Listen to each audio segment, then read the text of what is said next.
Anak muda yang mencuri roti dan hakim yang mengajarkan dunia sebuah pelajaran. Di ruang sidang yang penuh sesak, seorang anak muda berusia 15 tahun berdiri dengan gemetar. Kepalanya tertunduk.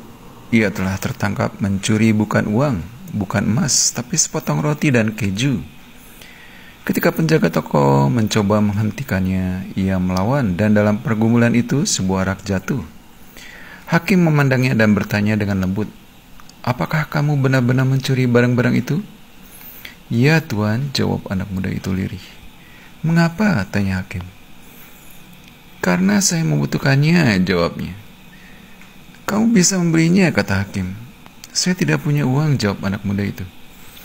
"Maka tanyakan pada keluarga kamu," saran hakim. "Saya hanya memiliki ibu, Tuan. Dia sakit dan tidak bekerja. Roti dan keju itu untuknya," jelas anak muda itu. Ruang sidang menjadi sunyi. Hakim bertanya lagi, "Tidakkah kamu bekerja?" "Saya mencuci mobil, Tuan. Tapi saya mengambil cuti untuk merawat ibu saya," jawab anak muda itu. "Apakah kamu meminta bantuan kepada seorang?"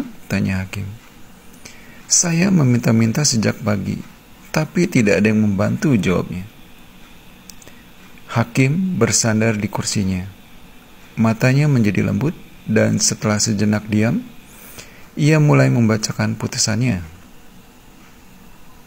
Seperti ini. Pencurian, terutama pencurian roti, adalah kejahatan yang sangat buruk. Tapi hari ini, setiap orang di ruang sidang ini berbagi rasa bersalah atas pencurian ini, termasuk saya. Karena jika seorang anak harus mencuri makanan untuk ibunya yang sakit, maka kita sebagai masyarakat telah gagal melakukannya. Kemudian untuk semua yang hadir, ia mengumumkan, "Saya denda setiap orang yang hadir di sini, termasuk saya sendiri, sebesar $10 masing-masing karena membiarkan kelaparan ada di kota kita. Tidak ada yang boleh meninggalkan tempat ini sampai mereka membayar."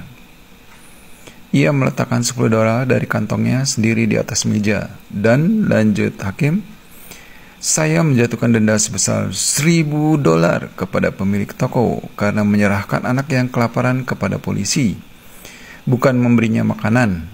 Jika tidak dibayar dalam waktu 24 jam, pengadilan akan memerintahkan toko tersebut untuk disegel."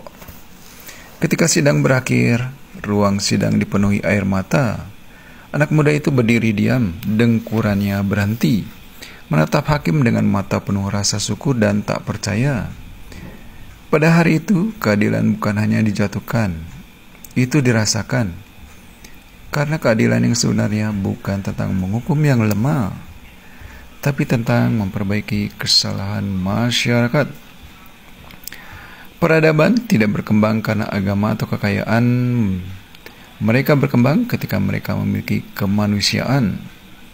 Sumber LinkedIn.